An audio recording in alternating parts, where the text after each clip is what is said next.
Hello, everyone, and welcome to episode 36 of Parenting Autism. I am your host, Sandy Coulter, and today I am joined by my hubby, Chris. Hello. And I am thrilled that we have one of our very special friends here with us today, Kristine Erice-Saxton.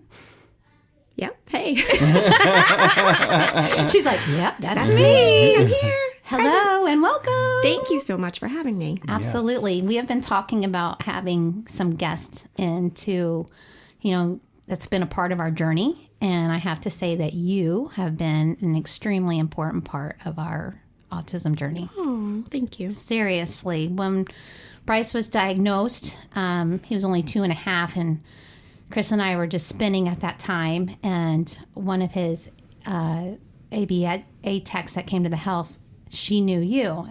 And it was funny because they were working with Bryce, we would hear, oh, there's this other little boy that reminds us so much of him. And the Doors, was one of the things. Yep. Like, oh, and we did this with him. And there were like different comparisons. And then they're like, you would really get along with his mom really well. You guys should meet. And then we did our pen pal bowling nights. And that's when I got to meet you. And that time Bryce was 3 and Dylan was 10. Yeah. And when we met, it was just such a godsend for me because I really didn't feel as alone. Right. And I felt like I could ask somebody that really could answer questions for me who had been there. And because the boys are so similar, like, you really helped me so much.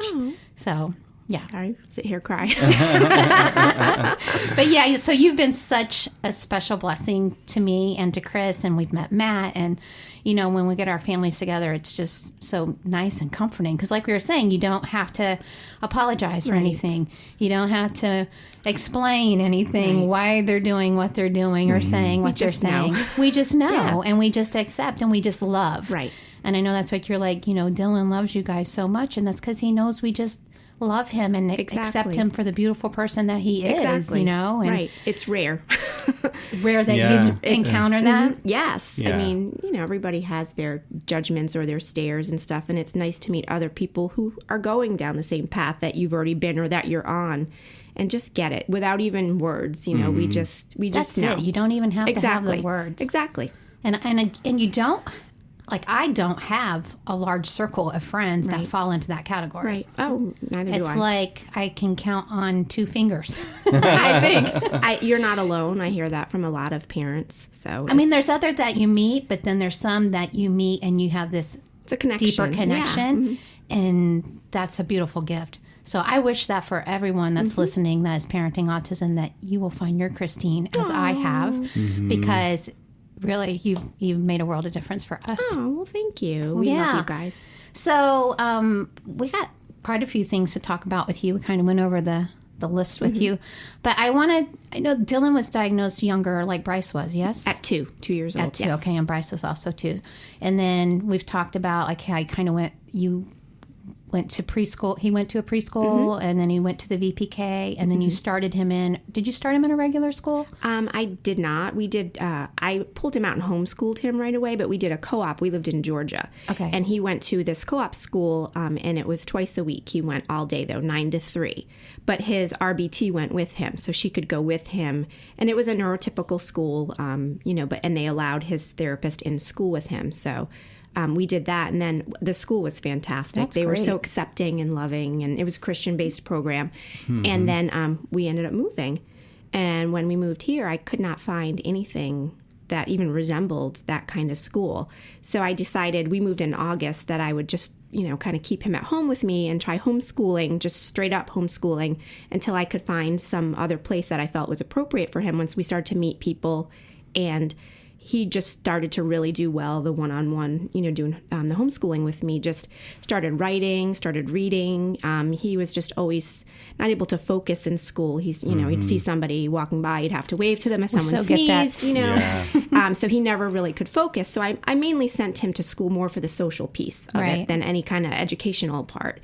And I just figured I'll handle that on my own. But then when I moved here, I was on my own completely. It was the real deal. Right. But he thrived. He did really, really well. But what age was that when you moved here? That was in 2015, so that was 5 years ago. So he's 13 now. 8. I'm not good at math. I got you covered. 8. Yes, thank you, ma'am. Okay.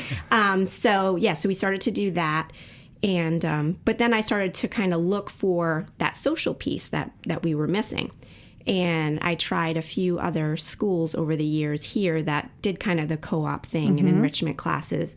And he went with his RBT, and they all fell short. I mean, they all promised the world, we're going to do this, this, and this for your child. Your son has autism. We do this. And they didn't do anything. And thankfully, his RBT was with him. So she really facilitated while he was there. So that way it did, work for him, but it didn't work altogether. It was just, she didn't need to be doing that that's what I paid them for. So eventually we were just like, okay, we need to figure something else out. And that's when we decided it was time to step up and create a school for all of our kids. Which is pretty amazing. And so that really just came to light this past summer, right? It did. It came to light after he was attending a school that we sent him twice a week for enrichment classes, and he, was going with his therapist.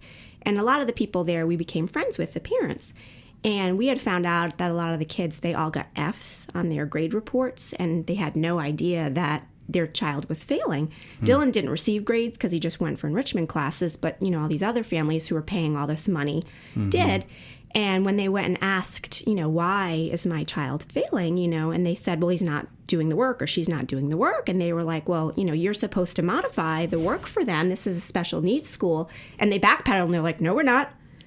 And so I came home and I was just, again, just felt like, our family had been taken advantage of, our special needs family. And I'd had enough, And I told my husband, and he just shook his head and he was like, how you've always wanted to open a school? He's like, it's time. It's absolutely time. And I mean, this is something that I had wanted to do for a long time. It's been my dream because I always felt like I had more to offer, but I really could never take the focus away from my son. He wasn't in a place where I could do that. Right. And now he is. So timing, is really everything. And so I looked at Matt and I was like, okay, I guess we're going to do this, And it began, and we started fundraising, and we got a lot of support, and just everything just kind of fell into place. And everyone's always like, oh, you've done such a great job. And it's not me. I'm just the messenger. Like, this is definitely from up above. You know what I mean? It couldn't have come together the way that it has, and as quickly as it has, with all the pieces, without... When God is in it... Oh, yeah. Then it's just going to flow as it's supposed to. Exactly. Well, there's been a lot of challenges and times where I just was like, maybe we're not supposed to do this. Yeah. Maybe God doesn't want us to do this. And my husband was like, God doesn't work like that. That's not how He doesn't give you a works. calling if he's not going to Exactly. follow through. Exactly. So, we can get into all that. And, I know. But No, it's good. that's what, Yes. because, you feel defeated, you feel discouraged, and there still are things every day. And I see those kids and I see how they're thriving and how happy the parents are, and they feel so welcome and wanted. And that's what keeps me going. So. I think you really nailed it when you just said that. And the welcome is one thing, but the wanted. Right. That's the key word. Yeah. And so many of these parents, like I know some of them in the circle as well. And, I know they have felt like their children, because they were refused. They were unwanted at other schools for one reason or another. And that can shatter your heart. Right. Especially, well, the children, they pick up on that. Yeah. When you don't feel like you're wanted, You know, Yeah. I mean that's I mean, that's And huge. even if the just chi- in life, you know, that in vibe that you life, get. a You know? child wants to feel that. She said it. It's the vibe. Yeah, Even you know, you don't have to say anything, and you don't have to do anything. It's that that's vibe that you right. give off. You know, It could be a shoulder shrug or anything, whatever. and they think just because some of our kids can't speak that they don't understand, Right. and it's far But from they it. They are the most do. perceptive children you will ever meet in your life. Even more so because they don't have the Yeah. words. They pick up on all the other little cues. You know, so. Yeah, exactly.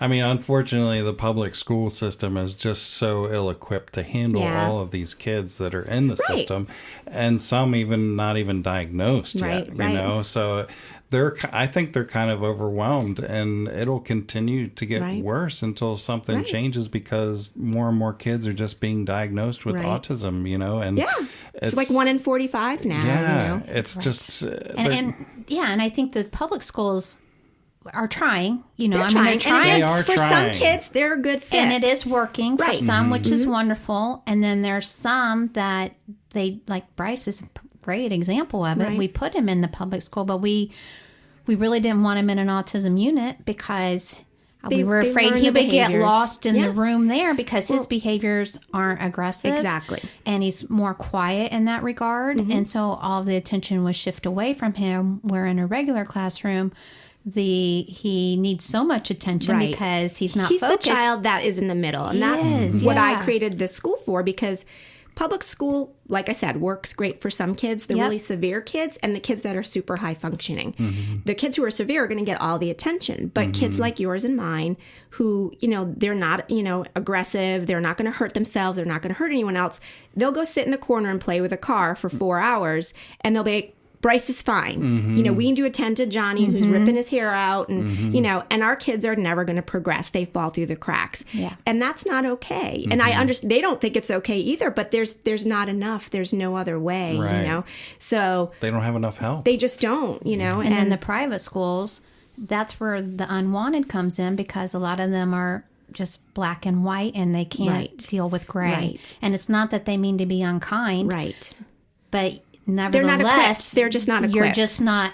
Your child's not acceptable, Right. And how much that still hurts. Well, regardless. and what I try to explain to parents, you know, the state scholarship program, the McKay scholarship, and the Gardner scholarship, just because a private school accepts those as method of payment doesn't mean they're equipped to handle your child. There are no regulations with the Department of Education as far as who teaches your child. They have to be obviously a qualified teacher, but not a special education teacher, doesn't have a background in autism. There's different requirements to be part of the state scholarship program as far as like a, you know, fire inspection, Department of Education. You have to meet those kinds of regulations.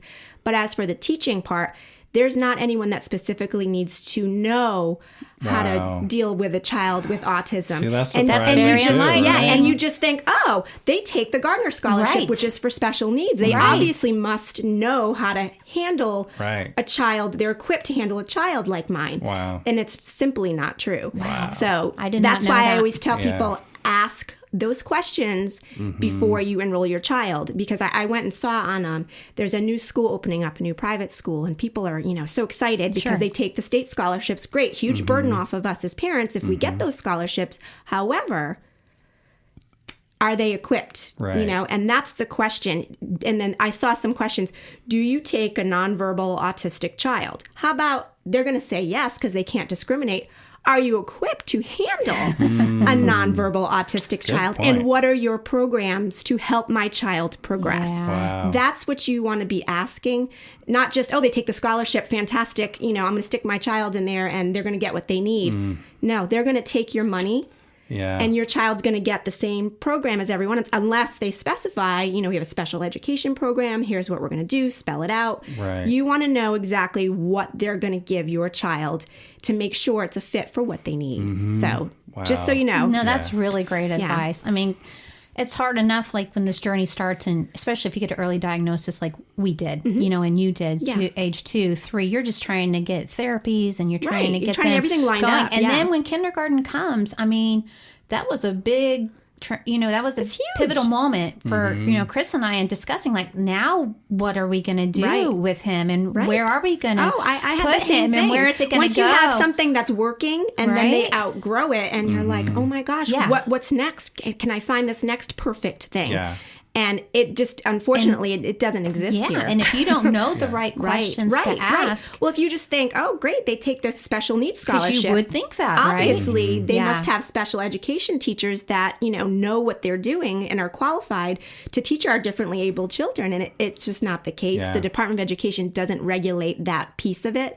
And that's what I felt really upset about. And there's some schools that they offer that. And they give you nothing in return, but yet they'll charge you more if you have the scholarship because they think, it's extra paperwork, because we're a direct billing provider and it really isn't a big deal. To get into the scholarship is a big deal, but once you bill every quarter, it's really just as simple as like a bill. It's a bill. Yeah. And so they will charge extra and so that's again where I was like, this is, that's ridiculous. And that they're not offering anything, in addition. No therapists are on staff. They just have the regular teachers, And I'm not saying they're all like that because I don't know every single school. Right. I just know the ones that I've had, experience with, and there might be some that have that, know.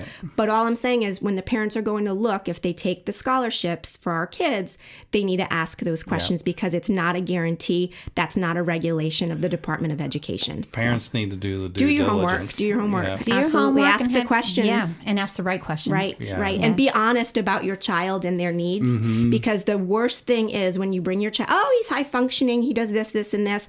And maybe he does that, maybe 6 out of the 10 times, but he probably needs a little bit more help. And you want to make sure that school is equipped to handle your child. You don't want them to, at the, what are we going to do? Scrambling because you said your child is high functioning. He can go to the bathroom by himself. He can do this by himself. But yet in reality, he really needs all this extra help. And they don't have the staff to be one-on-one with your child. So you need to also be honest about your child and what their needs are and what your expectations are. So that way it can really be a good fit. You just, so many people are just, they just want to get their child somewhere, and they're just, oh yeah, he does this. And you really have to be honest with yourself, even if it's something maybe you haven't admitted to yourself, because it's not going to work out. And then you're just going to be scrambling to find another school when that doesn't work out. That's important. Yeah. So you've been open about 6 weeks now. We opened on January 6th. Yes, was our we're first in day. mid-February now. So tell me some of the highlights. Oh, every day. It's so amazing. I mean, the parents just, come in and just telling me how all the positive changes they've seen in their kids, even after the first week. Just these, again, love makes a difference, when these kids, they feel wanted, loved. It's just so amazing. Just the things that they're doing at home. They're reading. They're actually, sitting on the couch watching a movie with their dad, which they've never done before. Trying new foods. No more meltdowns. Excited to come to school. Fantastic. Just all these things. I get these emails and messages, and my husband will come home and he'll be like, "Why are you crying?" And I'm like, "It's happy tears." Just all these amazing things. And it, like I said, it just makes all the stuff that I've had to deal with, the challenges, it just melts away, and I would do it 300 times over. So that's stuff amazing. like that. I love that. That is exciting. It is. It really is. Yeah. To get just notes like that from parents because, the love transfers from the school to the child. Oh my gosh. Back to They're home, like, anything you need. They're so good to me and just so appreciative that they finally feel like they found their place. I get it. So, we're a family, it is. And anything they need, because again, I have an older child and I've been through some of the things that they're going to go through or are going through now. So I've done that. And I'm not saying I'm an expert in any way, but I'm there, I've done it, and I'll help you navigate. And if I don't know the answer, I will never leave anybody just kind of in the lurches. I will find someone to help you. If I can't help you, I will call on everyone I know, all of my resources to find you the answer, because I don't want their question to end with me. If I can't help them, I might be the last person they ask. They might say, well, she didn't know, so, here I am at a dead end, and I will never do that. I take that like I'm very, on my shoulders. It's, I don't ever want, I don't know, and then that's it. They don't do anything more. So I will always go the extra mile, figure out who they can speak to if I don't know the right answer, so... That's great. See, people, do you understand why I love my Kristine so much? She is my rock on this journey so many times. So, yeah, that's awesome. Yeah. Can we go back a little bit to the homeschooling? Because Sure. that's fresh for us. Yeah, absolutely. And so I know there's some people who have reached out to us that listen because, again, they're kind of at that getting ready to go into kindergarten. Right.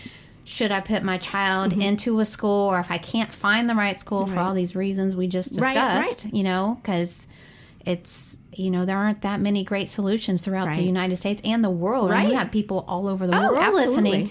So homeschooling, I know when we had this unexpected U-turn, Yeah. and it really was, we did a podcast on it at first, and Chris was finding curriculum and stuff. But what are maybe some tips to people getting started into homeschooling, or you're right there at that pivotal decision time and your child is going to be starting in August?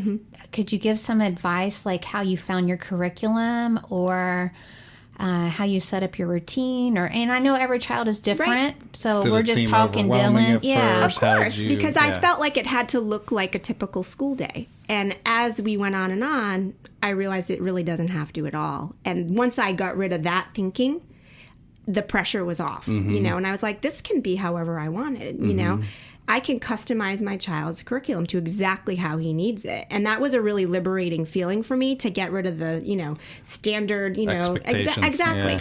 So what worked for us, I geared stuff towards what Dylan liked. Yeah. It was really, he wasn't writing at the time, and he wouldn't even try. I mean, we've tried everything, handwriting without tears. I mean, we went through so many different programs to help him how to write, and he wasn't interested. And his BCBA back in Georgia was like, well, we'll just get him a keyboard and he'll just learn to type. And, a lot of people do it like that. And I was like, no, he's going to write his name, and I know he can. And so she's like, well, we've exhausted all our options. And I was like, well, I haven't, So what I did was firstly, the first thing I ever did, and this was interesting to me, I sat down with him and I drew a straight line and horizontal across the page. And I said, okay, Dylan, now you do it. And he looked at me like I had 3 heads. And I was like, I don't understand. I'm like, so I hand over hand did it, showed him how to do it, put the pencil down, and I said, now you do it. And he looked at me again like, I don't know what you want from me. So I drew a dot, and then I drew an end dot. And I said, okay, draw a straight line. And I said, from here to here. And he needed a starting point and an ending point. Oh, wow. And so that was my Oprah Winfrey aha moment. And I was like, oh my gosh, And it took me years to figure that out. I mean, nobody could figure that out. So then, that's how we started with that. And then eventually, when we started to actually write words, I asked him, what do you want to write?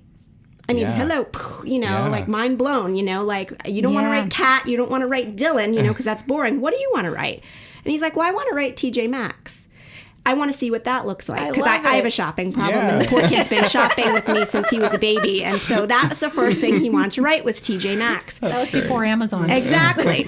So I wrote out TJ Maxx on a little whiteboard, and he, traced it. And then eventually, he figured it all. We got there.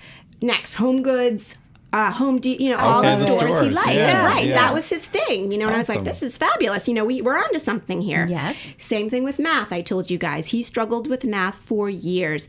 And my child likes to eat. So what I decided to do was to get takeout menus from all of our favorite restaurants that were familiar to him. And we did math off of the takeout menus. He loves sushi. So, we'd buy 3 California rolls from Saki 2. And then we'd get, a Sprite with no, and he'd have to add them up. Oh, this California roll was bad, so we had to return it. So let's take it off of our bill. I love it. And now we're up to, we're figuring out the tips, the percentages and stuff like that. So, and he loved it because it was places he knew, all the places we went to. Things that interested him, right? Because that's all our kids, but now that he's got that and he feels confident, I can give him any math curriculum and he'll do it because he understands the concepts. But I had to reel him in, and that's what it is. You have to reel your kids in somehow with what they're into, make it work, and then once they feel confident and good about themselves, then you can get whatever curriculum you feel that will work for them. Yeah. And they'll do it that way. So you just have to build up that confidence. I think that's huge. You do have to play off of their interests. Yeah. And, even now when Bryce struggles to do something and he really wants to be an astronaut, and I tell him, I said, if you really want to be an astronaut, we have to complete this, you know, or, you know, I'll make the writing about rockets. Right, or, absolutely. You know, that type of thing. So it's great if you do and talk about things that revolve around their interest. Right. It's you know, our kids, they get in their little, you know, phase where they like something, and you need to capitalize on that. It's not going to be forever. He's not going to like astronauts and rockets forever. Use it while you can, you know, and then you'll open the door to something else and you'll start that conversation. But I mean, you have to. I know Dylan's not going to do anything that he's not interested in. That's just how his mind works. He wants to talk to you about the things he's interested in. We're working on him, you know, having back and forth conversation, not just talking about cars or, you know, whatever. But you really, I mean, you have to get in there somehow. And that really is the best way, I feel, you know, to really, you know, get more out of them. I think you touched on something else too, is if you talk to them about something they're interested in, they will talk to you. Right. You know, but if it's not on their subject, they may seem disinterested in it, or just totally, you feel like you're blown off. Exactly. But they're still listening. Right. You know, Right. So it's just not something they want to talk about. Right. And they're bored with you. they're bored. Yeah. Quite honestly. Yeah. Yes. But Right. they don't mean to be mean by it. No, they you know? show it in a different, like you and I, we'd sit there and we we just nod our head, and they are, you know, an true. open book. I know, They they're wear so their pure. heart on their sleeves, Yes. and they, you know, and a lot of people, that's hard for them to swallow. And the older they get, they seem like they're being rude. You know, you can kind of let that fly under the radar when they're younger. And that's what's been really difficult for me, having a 13-year-old. A lot of the things that we were able to kind of get away with when he was younger because it was cute or quirky, it's not so much anymore now that he's 13. We are entering the not as cute. I mean, Bryce is still cute. Always. Don't get me wrong. I know, always. But the perception of him being rude. Right. Yes. So, like, for example, we were at a restaurant at a hotel last weekend. And so we've taught him now, instead of saying, stop talking, to say, excuse me. Right. Right. So he's very good about that. And he'll say, excuse me. And she was overhearing him saying that. And then she's like, oh, he's so well-mannered. I heard him saying, excuse me. So now she came into his, you know, view, and she had his attention. So then she walked back over and he goes, come back here. Just like that. And then she goes, well, that's not very nice. And then he just wanted to talk to her. And he started telling her about our black truck car. I really like you. Instead of saying, hey, come here. Yeah, He's just like, come over here. Right. But she heard it as rude. You're rude, yeah. And then when she came back and said that, I let him try to talk to her, which of course, you know, comes out as random thoughts. Right. And then she was really sweet about it. And then I said, you know, he has autism, so he's wanting to have a conversation with you. Right. And then she's like, oh, I went to school with a boy that had that, and I sat right next to him, and I actually ended up helping him. So like, she had this compassion, but yet she first thought him to be rude. You know what I'm saying? Right. And Well, that is even that's at your age first 6. instinct. You know, that's your first instinct. It is when you hear it that way, like, oh, that's not good we manners. go through stages, you know, like 0 to 3, you have the non-believers. Right. Like, oh, they don't have autism. Oh, right. Or they're going to grow out of it. They're just being 3. Right. You know, that's all 3-year-olds do Yeah. that. Okay, well, now we're at 6. What do you think about that? Right. How do you feel? What do you think feel now? about that? Yeah, I know. It's, And it's the abruptness and who knows him and who doesn't. Yeah. Right. Like yesterday, he had his music therapist here, and Bryce was great with him the whole hour, but he knows that he's here from 1 to 2. Like, get out. And at 2, It's time to go. yes, and that's what he said. He Dylan goes, still does okay, that. goodbye, pack it up. Like, just like that. He's I'm like, done. okay. His brain is, he's till 3 o'clock or whatever. You know, that's what he's doing. And you he'll know? come and open the door for you. Yeah, don't the door He'll get be you on the like, way out, buddy. He goes, please leave. Pack it up. I mean, because he's done. And, you know. But he enjoys it. It's not that he doesn't enjoy it, it's but the time. that's how his brain works. From this time to this time, I'm having music, and after that, I'm done. With and it's you. unpolished. Yeah. But I said, at least he's polite enough to open the door. I appreciate I know, that. right? So, I mean, it could be worse, right? It could be much it's worse. Just, but it says, I mean, like you just you have said, to you laugh at it. You have to. And, but it loses and its his cuteness, instructor so to speak. did. Yeah, but if it wasn't somebody that works right. in the field, then you don't know that they're going to get it. You don't know that they're going to You're get just like, it. you know, oh, nice, you're raising some rude child. Exactly. You know, yeah. So yeah, that's where we're heading it's a right struggle. into It's, that you now. know, to balance. Oh, yeah. Yeah, I Trust know. me, I might be know. calling you All more. the time. You'll call me anytime. Oh goodness. No, I think this is really good and good advice. Like with homeschooling and what to do. And for some people, like you said, the public school works great. It's a great fit. And the units work great, even if there's autism units. There's nothing wrong with that if that's the right fit for your child. If you think it's working, whatever's working, I'm all for. As a matter of fact, like, so you have your school that started out, and you were immediately like, Bryce always has a place at our school, which gave us such peace of mind. But now we're like in the middle of the year. You do what you need to and do. it starts, you take him at first grade, which now he would be eligible for your school. But we're like, well, if this as much as we love that, but this is No. working so well with Daddy. But what peace of mind to know That it's there. that if that changes, we have your school there as an alternative, to help. Right. So you go with what You just is have to. working. And we had no idea when we started homeschooling. No, I know, you were I mean, it was like we started kindergarten. Who isn't? I mean, who isn't? Right? We thought kindergarten was going to go smoothly, and then No, it doesn't ever. It was just like we need to have a meeting, and I'm like, oh no, Sandy, this is it. He did. He goes, this is bad. I knew You it. called me, and you're like, we're having a meeting, and what do you think? And I was like, pull him. Yeah. Pull him. I know. Chris is home. You're blessed that you're able to do that. Yeah. Pull him. Yeah. And everyone's like, I can't do that. Yes, you can. Yes, you can. And it doesn't have to look like what you think. Once you get over that stigma, I think then you really, learning is everywhere. It takes place everywhere, especially when they're in kindergarten, first grade. Right. That's more, just kind of learning about the world. And then, it doesn't have to be so much academics. Right. And, as they get older, that's when you struggle a little bit, because I was struggling with dealing with math.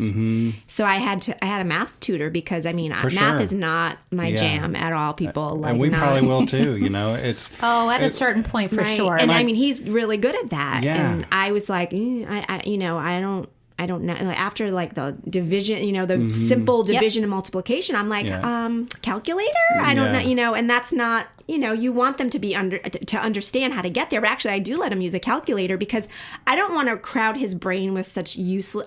Not that it's useless, but if he understands the basic concepts, Right. I go get a calculator now. Right. I'm not gonna. It's like he doesn't need calculus unless he's interested in being an engineer. He's not going to be an engineer. Right? That's not his thing either. If he's not on that road right now, then push it when to the things side. rather than have his brain crowd, because there's so many things that he doesn't know yet that I haven't even thought about him knowing.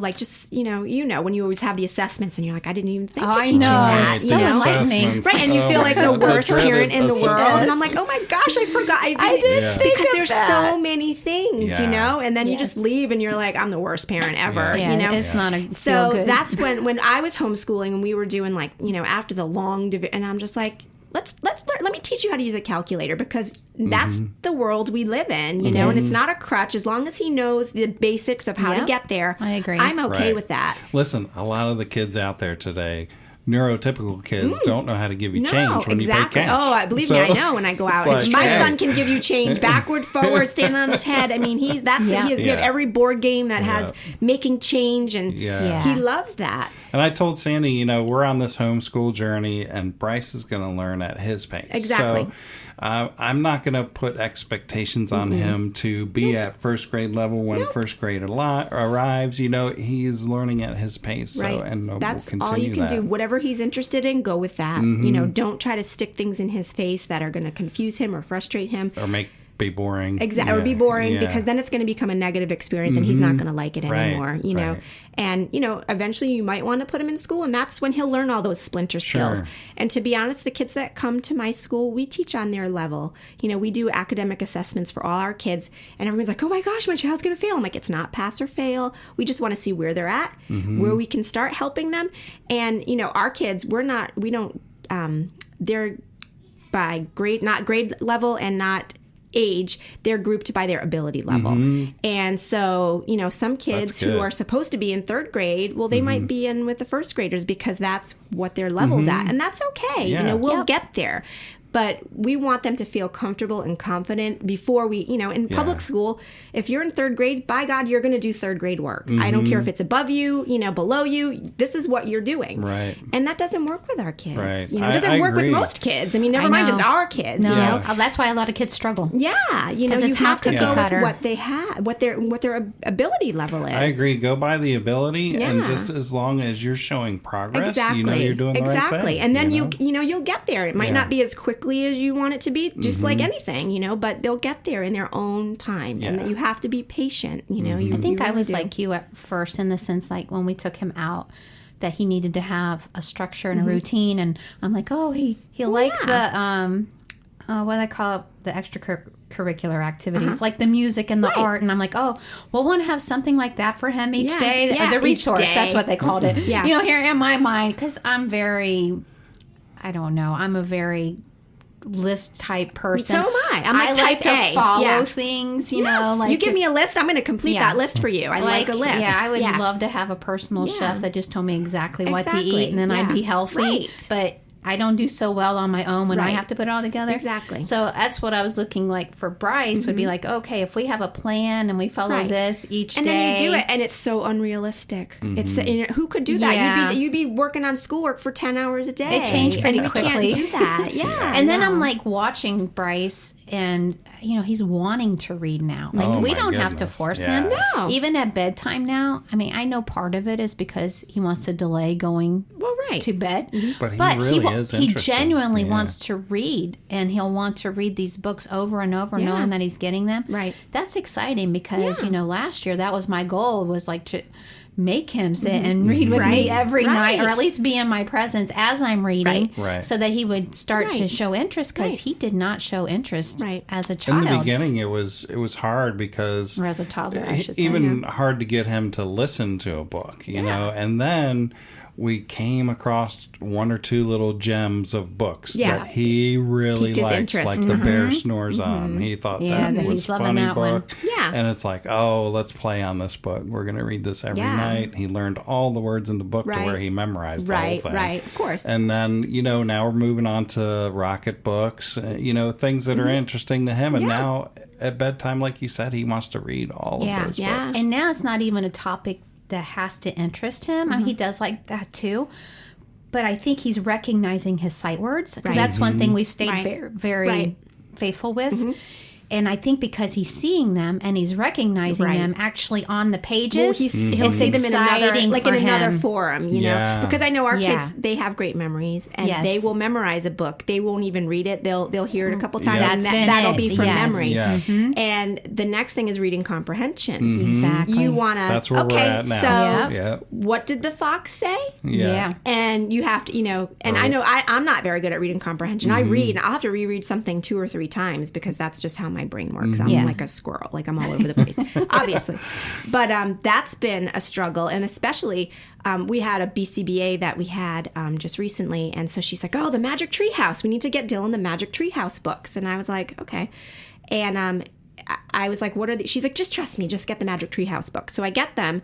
And so we read a passage. He reads it to me, and I'm like, okay, Dylan, it was about dinosaurs. He doesn't Okay. care about dinosaurs. Right. Yeah, He Bryce could doesn't not either. answer me anything. Right. But then I went and got a book about cars, brand new. He had never even read before. He read me he could answer every question I had about what did this say? What, you know, it makes a difference. It It just does. does. Yeah. You know, I'm in this one. No, he has to read this book, and I'm like, why do you care about the Yeah.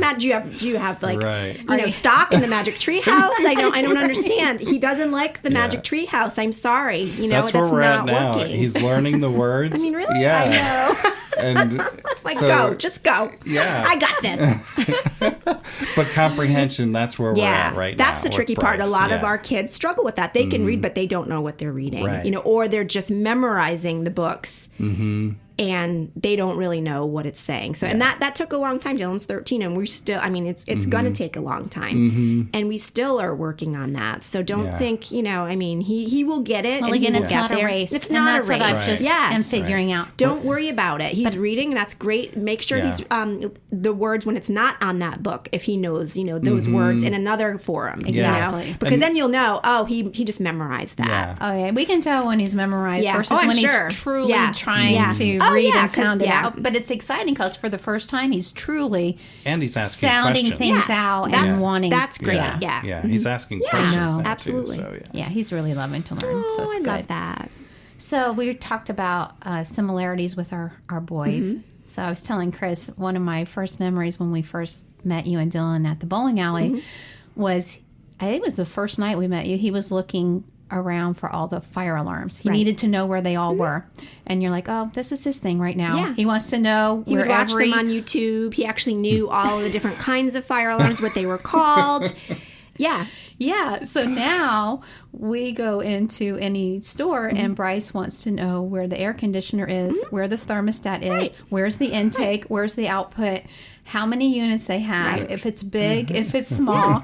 And it just reminds me so much of like when you told me that we hadn't crossed that path yet. Yeah. But he even went to my parents the other night, and he has been there all his life. He's gone there. Yeah. But for the first time, when we walked in, he didn't even acknowledge them. He was looking at the ceiling, and he's like, there's the intake. There you go. There's another intake. But I mean, how great Where's is the that? thermostat? Because he's learning like, to label different things of things that you and I mean, I don't even know what any of that stuff is called. Right, you know what I mean? So I think that's pretty neat, and I kind of just go with it. Yeah. You know, I do too. I think it's I adorable. think it's great. It's You know, fun. Dylan used to be into the air conditioner, like the compressors outside when we lived in Georgia. We used to go on walks and take pictures because he wanted to see a train, whatever the name of them were. Like he knew, oh, that's a train, that's a this, that's a that, and things that you and I that person got a new air conditioner unit, and we were like, that's what I'm saying. You know, just they just They notice pick up these and things. so perceptive. You know, things that you and I would not even look at. They you know? notice details. They do, and that's helped me to stop and look at the small things. You know, Yes, that's what we're because finding life too. is so quick and so fast, and you know we don't appreciate those kinds of things, but our kids do. You They know? do. So They bring our attention to things we otherwise would completely miss. right. Yes. And I'm getting,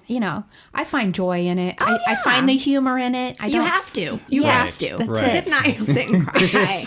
Laugh or cry. Pick, right. pick a No, way, just yeah. pick. And I've you know. watched that with you. I mean, I know you have your moments that Of you course. cry too, and there Oh, are yeah. frustrating moments All the time. that we have as well. Right. You know, but 90% of the time, it's just Yeah. you just find the joy in it, and you find the gift in it. Exactly. And Bryce is now with the signs because I know Dylan liked all of the traffic, All the traffic signs. He still does. all of that. Not so much. He used to be super into that. So super now when obsessed. we're driving, Bryce is like he tells us, everything that's going on along the No highway. left turn on a red Right. light. But then I'm like, he how calls great Chris is that? out on his You know? driving. How great is that for when they're, I mean, It so many is. people don't even know what any of those things mean. I'm like, these are all useful things, down the line. I try to look for the good in everything. Yes. That's what I Exactly. do, you know. That's it, Glass yes. half full always. You guys It are so needs much to be. alike. I know. Yeah, we are. yeah, no, we are. So, yeah, so That's it. Yeah. So Awesome. yeah, that was really good stuff.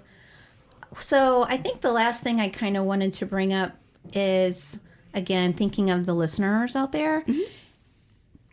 So at what point did you find that it really started to get easier? And I'm not saying that it's easy. right. But easier, because I remember you telling me this will get easier. It will get easier. Because when you met me again, Bryce was 3.5, Right. and we were in the thick of things. Right.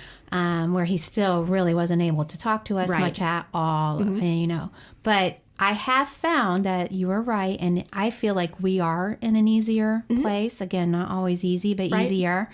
When did you kind of start to feel that? Dylan was pretty much nonverbal until he was about 5. I mean, he would say things, but we knew what he meant, but not everybody else did. And obviously once, we kind of shaped it and we were able to understand and he was able to communicate better, that made it a lot easier. But when he started to understand, when we could reason with him a little bit more, Yeah. that's when it became easier. Not just he would just be upset and we could sit down with him. Hey, listen, we can't do that right now, but we'll be able to do it at 6:00 or tomorrow, and he understood what that meant. Not, I just want that. And I want, and you couldn't sit down and, he'd just cry uncontrollably. And once we were able to reason with him and him to understand that kind of stuff, that's when I felt like it became easier for me. I agree with that. And that took a long time because that's a hard concept to grasp, even as a 42-year-old sometimes. So once we were able to do the reasoning and him to understand time as well, because then he knew, okay, right now it's 4:00. Oh, okay, I only have to wait 2 hours for that. And he knew what an hour We have the meant, timers too. Yeah, Exactly. which helps. So that all the time and the reasoning, that's when Yeah. it started to become easier and he could understand more. So you get less and less behaviors because they would understand. They would more. understand. Yeah. Exactly. See, I think that's why we're probably in that window now, because we can reason with him And more, explain help him things. understand. He's starting to get it. When you're talking earlier about teaching him to draw the straight line, line for the writing, and you pointed out that you had a dot to the left and a dot to the right, and then because he had a beginning and he had an end, it like that's what rung the bell, and it finally clicked. I feel like that's such a great analogy with everything with Bryce, because it was something that we wanted him to go to the other night, and he didn't want to go because it was going to involve live music. And we're really trying to help him work with his, sensitivity with sounds and his fears and anxiety. And so it was an open-ended, we're going to go and listen to the music. No, I can't, So then Chris was like, what are we going to do here? And I said, well, how about if we go for one song? Right. And then Chris goes, yeah, how? And Bryce goes for 10 minutes. He said it. Right. Because I said one song and he says 10 minutes. Yes. And I said 10 minutes. Set the timer. And we can leave after 10. Yep. And then I said to Chris, he knows there's an end and he knows there's a way out. Right. And I think that's all they need. I think they think they're going to be sitting there forever. Right. Because they don't process like we do, and they think it's an unending with torture. I think another angle to that was that he thought there was also going to be clapping. And I told him that there was going to be no clapping. Right. I think that helped too, but it was the time thing for sure. Like once he knew that he could leave after 10 minutes. Right. Like, listen, you don't have a choice. You're going. There's an end. But we'll give you a choice on how long we stay. You know, and then the next time you stay 5 minutes longer, and you just increase it like that. Yeah. And the clapping, that's life, and you're going to have, you have to expose. I know, and that's what your therapist will do. But Dylan was afraid of lawnmowers. Everything. Was it certain sounds or was it everything? It was certain sounds. The landscapers used to come when we lived in Georgia, and they would pull up, and this kid would run in my bedroom, turn the music up loud, put the pillows over his ears. We would be outside jumping on the trampoline. The neighbor would be mowing his lawn. He would run it, and I'm like, this is life, you know? So I went and bought like the Home Depot kids blower, just to kind of desensitize him. And then eventually we were at the pool one day. The landscapers were there, and he looked at me. I'm like, we're not going anywhere.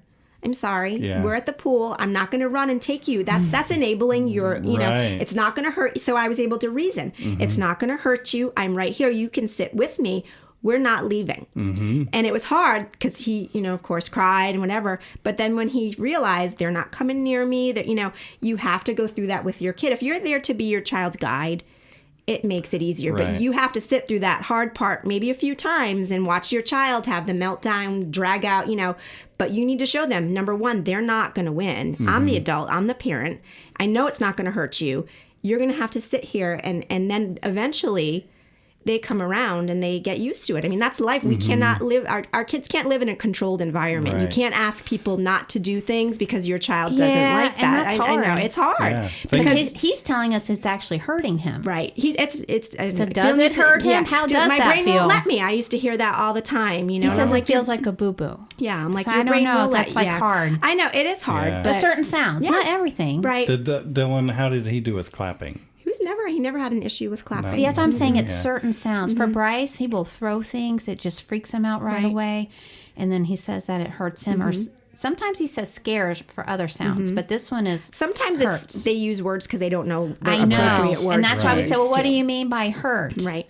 What do you feel something? Right. And that's when he says feels like a boo-boo. So is that his only way to relate that, or did we lead that? It's like leading a witness. If you've taken him to an audio, this is my take on it. If you've taken him to an audiologist and there's nothing wrong with his hearing, okay, that's the next step. Actually, if you do that and there's nothing wrong, then we work through then you work through it, because that's just him telling you his displeasure for it in ways that he doesn't know how to express that to you, and he might get a reaction from you when he says boo-boo and you stop it. He's very smart. When he says boo-boo, you go, oh my gosh, I don't want him to hurt. So he knows that's going to stop it. Right. So you need to think about that. He's probably smarter than you. Yes. So he knows he knows that word gets him to not have to do something. Right. So as long as medically they say his hearing's fine, Well, that's why we're taking that step, so we can and really genuinely rule that out for him. But these kids are smart, and he knows, oh, boo-boo, ouch, that makes mommy and daddy stop doing what I don't want them to do. Yeah. So just think of it that way, and that I had to become tough. You have to just...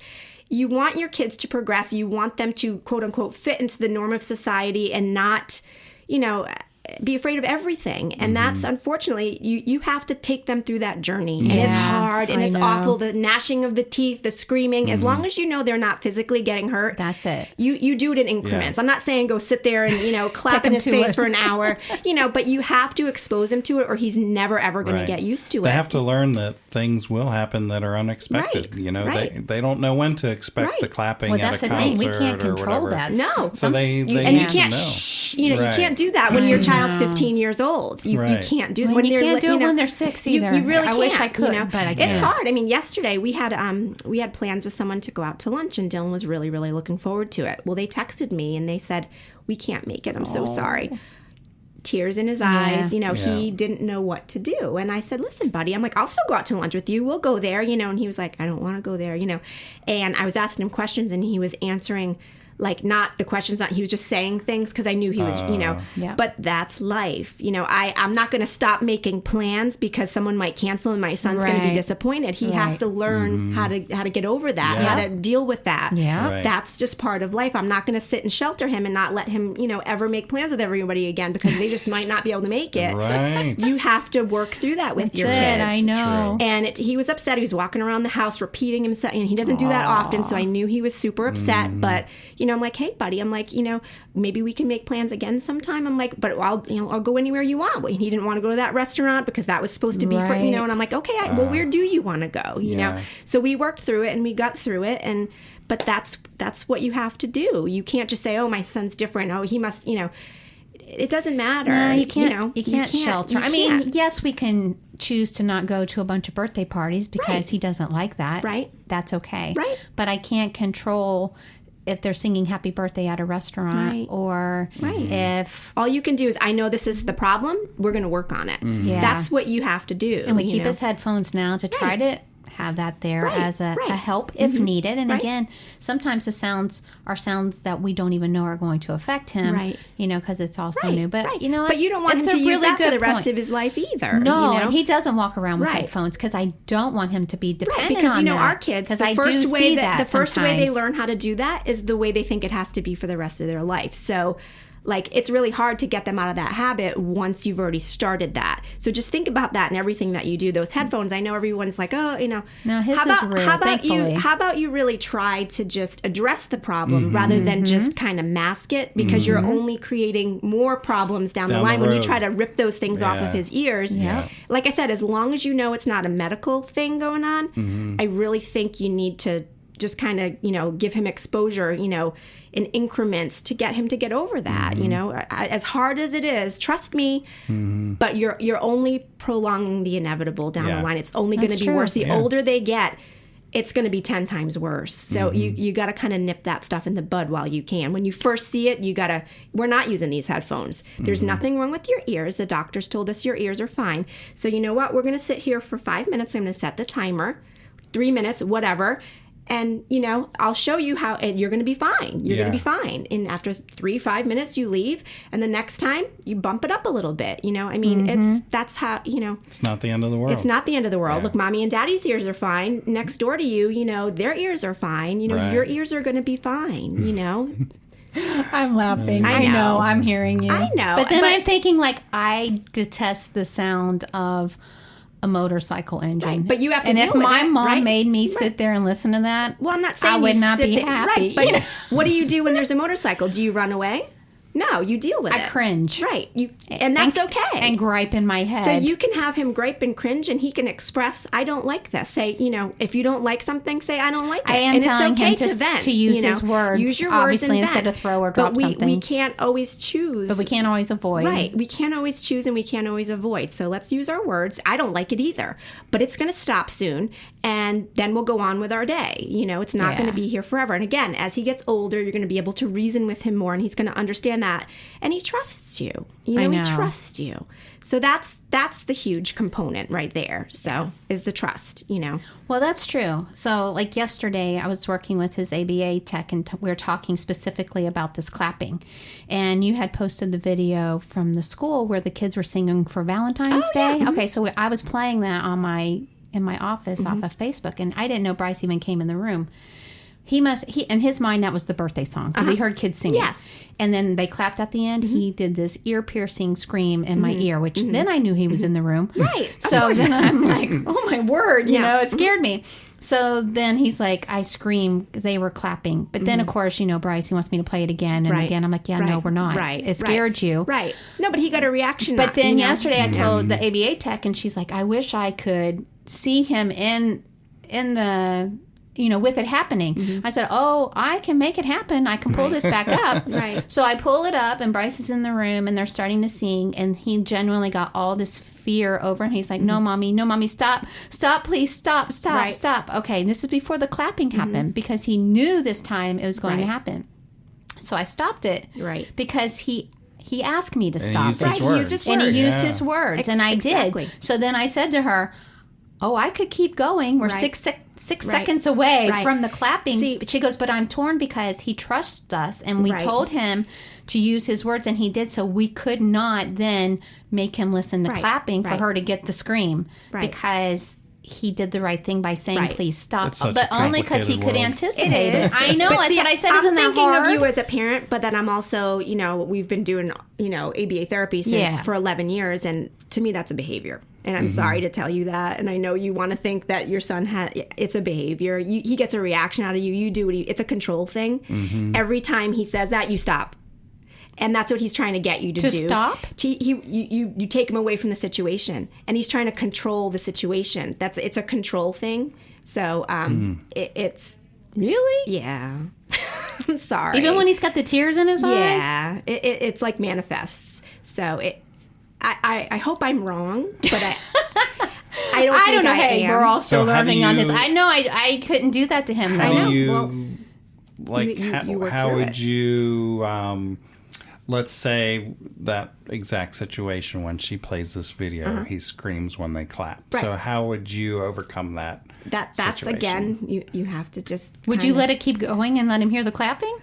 I've done it. I did it with the lawn. I mean, it was I know you said with the lawn. But... He wanted to climb under the table. I mean, it's right. But would you play the clapping over and over again while he screams and screams? I don't know that I would continue it like that. Or would you bring a lawnmower over just and make it happen? Like I felt in that situation, I was making it happen. It's different when it's unpredictable. It's natural. Right. That's totally different.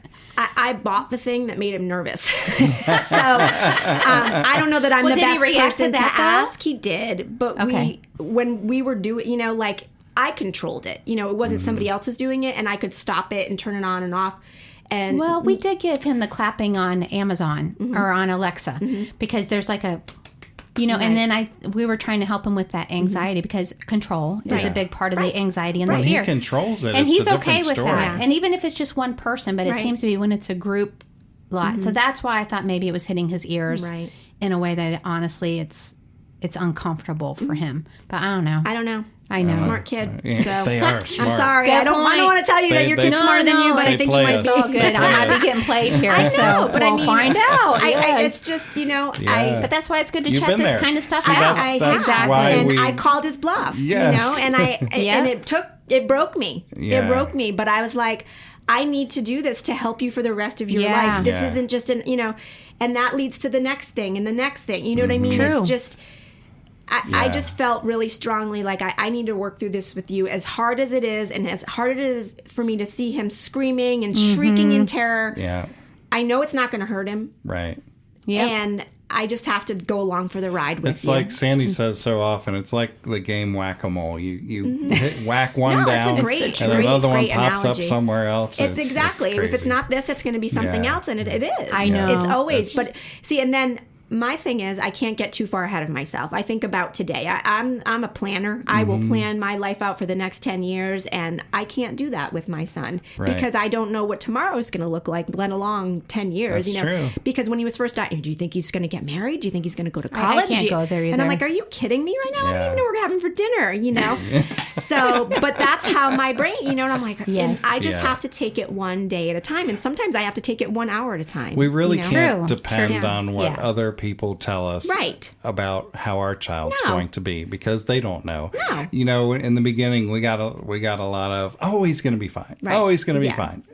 okay, well, what does fine mean? Right, define fine, right? So here we are at age 6, and, he's not typical, Right. and, he's not fine. Right. But he's a great kid. Right. We love him. Right. But he doesn't blend in with the crowd. Right. Yeah, you just can't take what other people say is going to happen. Right. Right. No, you have your own journey, But I will say, now meeting all these other parents and stuff, and being a parent myself, we're our kids' biggest problem, the parents. I see these kids, the parents tell me all these things. He does this at home, this, and this. They come to school, I see none of it. None of it. I'm like, your child is like the poster child. They are fabulous. There's no, I have kids that have noise sensitivities. They have headphones in their bags. They have never used them one time. At home, headphones on all the time. That's very interesting. I'm not trying, I'm not saying, I'm just saying like they're like, this one's doing this and this. And I'm just like, okay. As soon as they are the model student. So, and I know because I'm there with my son, and I wish that I wasn't, because I think he could get so much more out of it, because I see things and he'll look at me. Oh. He'll look at me to see if I'm paying attention. Mm-hmm. And I just ignore him, and then usually he'll stop and continue to do what he's doing. We're our kids' biggest problem. Mm-hmm. They could progress so much more if we just let them. If we stopped thinking they were getting hurt or they didn't, they don't have to like everything in life. That's part of life. But they need to respect adults, and they need to learn how to do things that they don't like. True. I don't like a lot of things, but yet here I am sometimes. You know? You can't over shelter for sure. You can't. So just keep that in mind. Just because he's like that in front of you. So this is where that was hard for me with the homeschooling, and then that's kind of why I sent him to school twice a week for enrichment classes, because I wanted him to learn how to mind someone else besides just me. Yeah. It's a balance. It really is, and that's a struggle that I had. Oh my gosh, what are they going to do with him? And I just kind of had to let go and just trust and know that, okay, I think I did a semi-good, job with him kind of understanding, and just know that it was going to be okay for somebody else. And I all these great things I would hear, and I was like, oh my gosh, he's not doing any of that at home, Just we are their biggest problems. Yeah. And I say that because I'm one of them. I'm not judging you. I am in the same boat as you. Yeah. My BCBA tells me that all the time. That's a good perspective. Yeah. I don't feel judged at all. Yeah. I would never. I'm just, you know what I mean? Like, no, it really is true. And I've seen it, and I've done it myself as well. But I try really hard when I am with Bryce to give him his space and to see. I give him a lot of rope, I guess you could say, because I want to see how he's going to interact, especially with other people, because interactions is your wild card. Exactly. What is he going to say? What is he going to do? And you can't recreate that at home. Can't. And that's what's hard, too, in homeschooling. That's what I'm like, I can give him all of the academics and all of that. I can't recreate the social piece. He's an only child. Right. And I want to see how he's going to do. I mean, for me, it's fascinating. Like, what is he going to say? What is he going to do? And how is that person going to react to him? And I'm also watching how people are reacting to him, adults and children. And I would only step in if I really felt I needed to step in. Like you said, if there's a safety issue or if someone's really lost and not understanding what he's saying. Yeah. But we have to give not like them a helicopter mom. I know that. You're not. But we have to give them the chances, and people listening to this about parenting autism, that's a lot of it. We have to give them their space to try to do things just like you would any other child, because otherwise how are they going to learn? And yes, we want to protect them and not worry about germs. Exactly. Yeah. And that's hard for me because I'm OCD. That's been really, that's been I think it's when you think they're hurting that is probably the hardest part, when the tears are there and what's legit and what's not. Right, because sometimes the tears aren't tears of fear at all. Well, we it's have frustration. To say that. We've always said, what is this?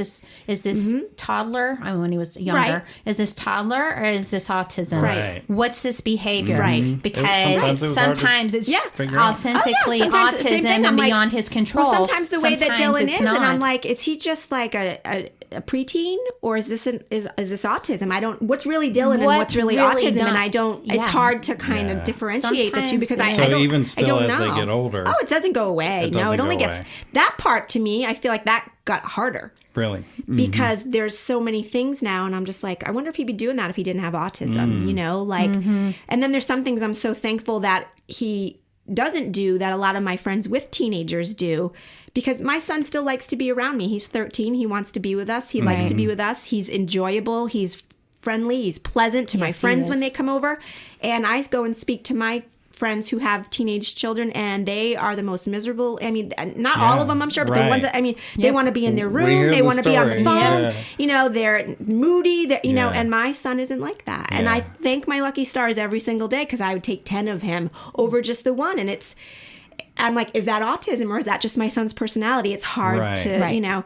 But I don't care. I'll take it. You know, that's kind of where I'm just like, you know what? I don't have any control over it. And I think it's fantastic. And I'll take it for whatever it is, you know. But it you know, there's a lot of questions. I'm like, is that autism or is that just, you know, I don't know, you know, or is that just a moody teenager, you know, or...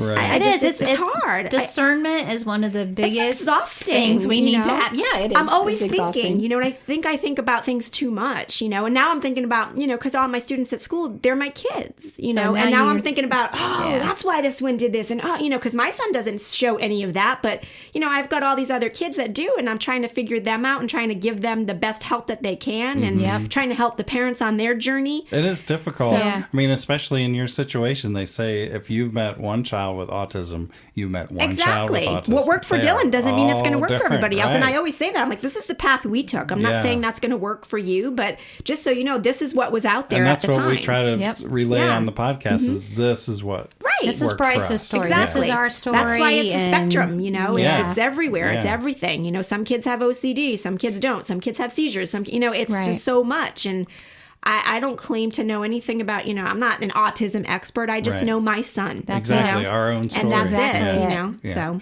well, this has been a great chat. Yeah. Can we wrap up with maybe 3 most valuable resources that have helped your family that might help other families? Absolutely. ABA therapy has been the biggest blessing, I think, in our family because I don't know where he would have been without that. I didn't even know where to begin. So that was huge.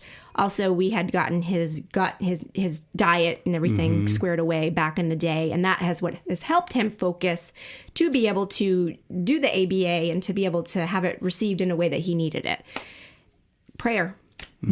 Constant prayer. Having people to support you and, you know, just all of that. I don't know where I would be if I didn't have that. And I know not everybody believes in God or they believe in something else, but that's what's helped me get through. I know he's watching out for us, and I you know, that's been my go-to whenever I felt like I couldn't do anymore, I couldn't handle anymore, and I know that's what helped get me through. So. Well, those are 3 great things. Yes, we agree with all of that. Yeah. So if anybody has any questions for you about the school, just in general, what we talked about, how can they get in touch with you? Our school's website is exceptionalacademypsl.com, and you'll find my phone number on there and my email address, and they can contact me, you know, not even about the school. I mean, whatever they want to contact me about, I will help you find what you're looking for. So awesome. Thank you. She's a wonderful resource.